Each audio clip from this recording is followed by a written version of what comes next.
അടിമാലി ടൗണിലും പരിസര പ്രദേശങ്ങളിലും ആക്രമണം നടത്തിയ തെരുവ് നായയെ പിടികൂടി. നായയുടെ ആക്രമണത്തിൽ കഴിഞ്ഞ 2 ദിവസങ്ങളിലായി നിരവധി ആളുകൾക്ക് കടിയേറ്റിരുന്നു. നായയെ പിടികൂടിയതോടെ പ്രദേശത്തെ ഭീതി ഒഴിഞ്ഞു. അടിമാലി ടൗണിൽ ഭീതി പരത്തിയിരുന്ന തെരുവ് നായയെ പിടികൂടി. ചാറ്റുപാറയടക്കം വിവിധയിടങ്ങളിൽ വെച്ച് ആളുകൾക്ക് തെരുവ് നായയുടെ കടിയേറ്റിരുന്നു. 15ലധികം ആളുകളെയാണ് വിവിധയിടങ്ങളിൽ വെച്ച് തെരുവ് നായ കടിച്ച് പരിക്കേൽപ്പിച്ചത്. പഞ്ചായത്തിന്റെയും മൃഗസംരക്ഷണ വകുപ്പിന്റെയും നേതൃത്വത്തിൽ തൊടുപുഴയിൽ നിന്നുള്ള സംഘം അടിമാലിയിലെത്തി നായയെ പിടികൂടിയതോടെ ആളുകളുടെ ആശങ്കയൊഴിഞ്ഞു. പരിസരത്ത് ഒരു പട്ടി ഏതാണ്ട് 14 ആളുകളെ കളിച്ചിട്ടുണ്ട്. അതുമായി ബന്ധപ്പെട്ട തൊടുപുഴയിൽ നിന്ന് പട്ടിയെ നിരീക്ഷിക്കാനും പിടിക്കാനും വേണ്ടിയിട്ട് ആളുകൾ വന്നിരുന്നു.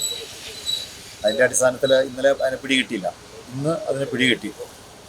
അത് ഡോക്ടർ അതിന് മേൽനടപടി സ്വീകരിക്കാനായിട്ട് വേണ്ട ഏർപ്പാടുകൾ ചെയ്തിട്ടുണ്ട്. News bureau, Adimali.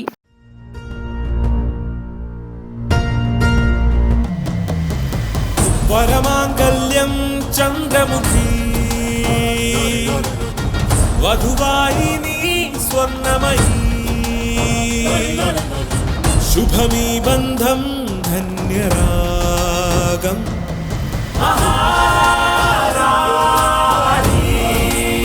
Maharani Wedding Collections, the classic bridal world.